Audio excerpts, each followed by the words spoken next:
আসসালামু আলাইকুম। আজকে আমরা রেপার্টরির অনুযায়ী একটা ওষুধ নিয়ে আলোচনা করব।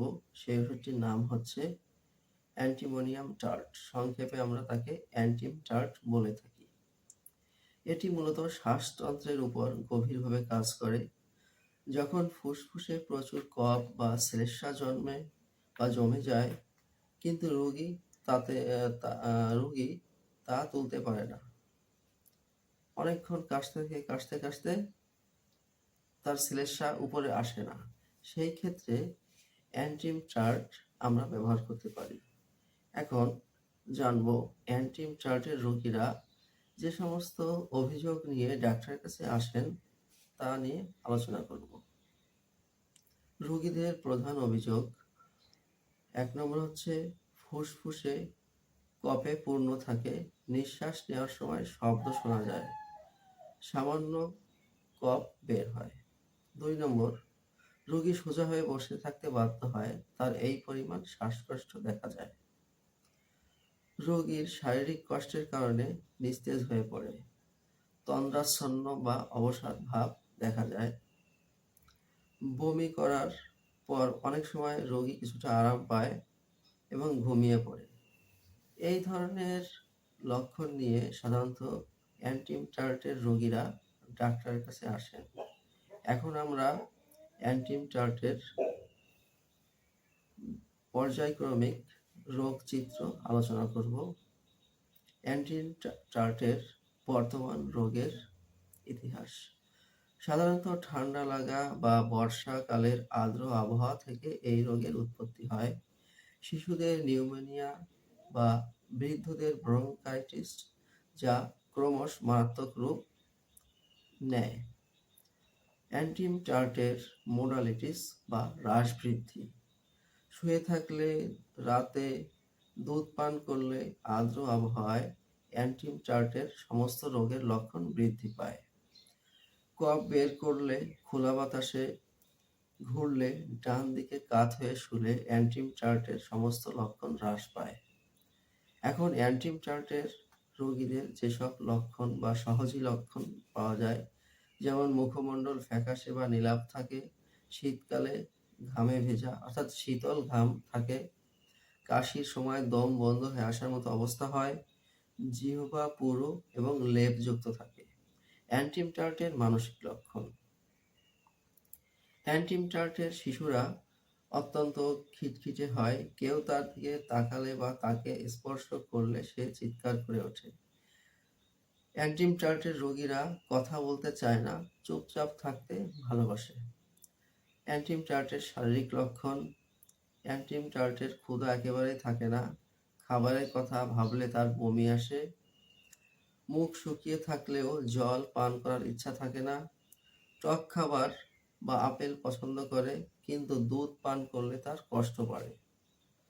কপালে ও মুখে প্রচুর শীতল ঘাম, আঠালো ঘাম থাকবে। রোগী সাধারণত গরম কাতর, বদ্ধ ঘরে বা উষ্ণ সে সহ্য করতে পারে না। অ্যান্টিম টার্টের রোগীরা প্রচুর বারবার ঘুমানোর চেষ্টা করবে, কিন্তু কাশির সমস্যার কারণে সে ঘুমাতে পারবে না।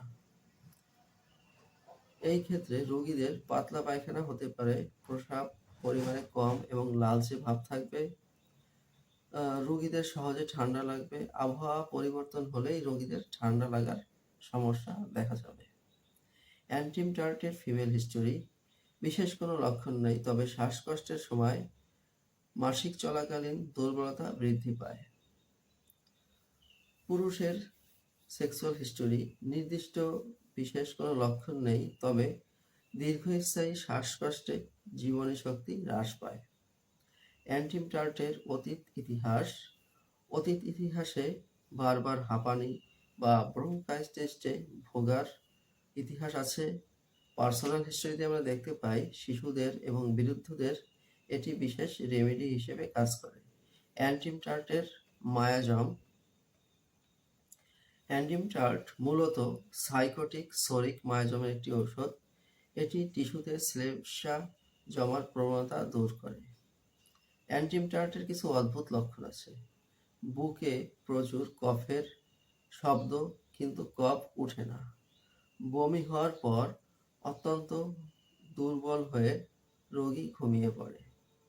শরীরের ভিতরে প্রচণ্ড উত্তাপ, কিন্তু বাইরে শরীর বরফের মতো ঠান্ডা মনে হবে। এতে ডাক্তারের কাছে রোগীরা এসে বলবে, ডাক্তার সাহেব আমার সারা শরীর জ্বলে পড়ে যাচ্ছে, অথচ ডাক্তার যখন তাকে হাত দিয়ে চেক করবে তার শরীর ঠান্ডা। এটা হচ্ছে অদ্ভুত লক্ষণ।